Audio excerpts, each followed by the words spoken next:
जैसे कि last episode में हमने देखा कि जियान एक सीनियर्स के ग्रुप को पकड़कर उनसे जानकारी निकलवा रहा है और उसे फायर एनर्जी के बारे में काफी कुछ पता चला है। अब जियान उनसे उनका क्रिस्टल कार्ड मांगता है और ये बच्चे बाकियों की फायर एनर्जी एब्जॉर्ब करेंगे क्योंकि इसी तरीके से ही ये कॉलेज काम करता है। जी जूनियर समझ जाती है कि स्काई बर्निंग की रिफाइनिंग टार वो वजह है जिससे सभी स्टूडेंट्स यहाँ के इतनी जल्दी कल्टीवेट कर पाते हैं। वू हाउ को पार लिस्ट के अंदर आने में ज्यादा इंटरेस्ट है और वो कहता है कि जब वो इनर कॉलेज में पहुंच जाएगा तो वो हर एक अपॉर्चुनिटी को खोजेगा।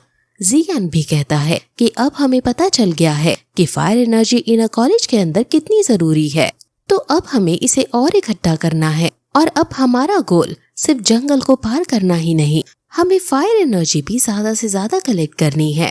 अगर वो हमें लूट सकते हैं तो हम भी उन्हें लूट सकते हैं और शायद सीनियर्स इसी चीज को हमें सिखाना चाह रहे हैं। ब्लैक फ्यूरी और व्हाइट फ्यूरी को छोड़कर हम सीनियर्स की हर एक टीम पर प्लानिंग के साथ हमला करेंगे और उन्हें हराकर फायर एनर्जी प्राप्त करेंगे।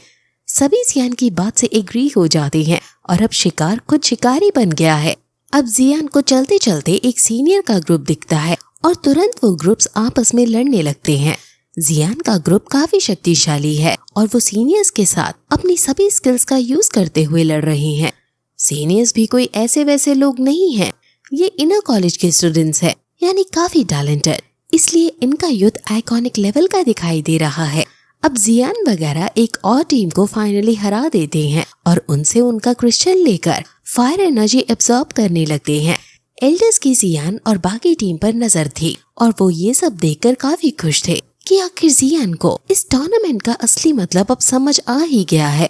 जो पिछली बार बच्चे आए थे वो ये समझ ही नहीं पाए थे और वो बिना फायर एनर्जी को कलेक्ट किए फॉरेस्ट पार कर गए थे।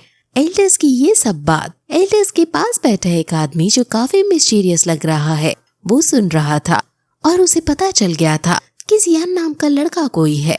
वहीं अब हमें सीनियर्स का एक ग्रुप दिखता है जो बॉनफायर के पास बैठकर बाकी बच्चों की बात बना रहे थे कि वो बच्चे तो नाकारे हैं क्योंकि फ्रेशर्स ने न सिर्फ उनकी फायर एनर्जी को चुरा लिया बल्कि उन्हें बहुत बुरे तरीके से हरा भी दिया। ये फ्रेशर्स इस बार के काफी एरोगेंट हैं और लगता है कि हमें ही फ्रेशर्स को अच्छा सबक सिखाना पड़ेगा। वहीं दूर पेड़ पर बैठकर जियान इन सभी की बातें सुन रहा था और अपने ग्रुप को इन पर हमला करने को कह देता है। सभी तुरंत बॉनफायर के पास जाते हैं, लेकिन जब वहाँ वो पहुँचते हैं तो वहाँ उन्हें कोई नहीं मिलता। वो इससे पहले कि कुछ समझ पाते कि एक तीर उनकी तरफ आता है, हालांकि वो हाउ तलवार से उस तीर को रोक देता है।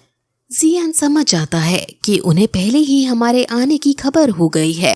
वो हाउ जहाँ से तीर चला था वहाँ जाने लगता है और लड़की भी उनके पीछे पीछे जाने लगती है। जियान उनको रोकने की कोशिश करने ही वाला होता है कि तभी एक ओपोनेंट उनके सामने आ जाता है। बाशन उनके पीछे जाने लगता है और अब जियान और जी जूनियर अकेले खड़े हैं। जियान को एक हलचल महसूस होती है और वो तुरंत उसके पास जाने लगता है। वहीं वो सीनियर जो वू हाउ को उकसाकर उसे अपने पीछे ले जा रहा था, वो कई सारे अपने बिछाए गए ट्रैप से उन्हें गुजरवाता है। जैसे कि सबसे पहले एक बड़ी सी चट्टान के नीचे होकर उन्हें गुजरना पड़ता है, लेकिन ये दोनों ही क्योंकि काफी अच्छे वॉरियर हैं, इसके इस ट्रैप को आसानी से पार कर जाते हैं। लेकिन तभी वो अपने दोस्त को इशारा करता है जो आगे के पेड़ पर बैठा था और वो अचानक आकर वू हाउ पर हमला कर देता है और वू हाउ दूर जाकर गिरता है। अब वो लड़की से लड़ने की कोशिश करता है। अब ये अकेले अकेले हो गए हैं और अकेले में सीनियर्स की स्ट्रेंथ ऑब्वियस रीजंस की वजह से ज्यादा है और ये हार सकते हैं। अब ये लोग लड़कों को घेरकर उसे घायल करने ही वाले थे कि तभी वहाँ जियान की तलवार आ जाती है जो एक ही बार में अपने दोस्त को बचा लेती है। जियान के एंट्री देखकर वो सभी हैरान हैं और जियान इन सभी से लड़ने को तैयार है।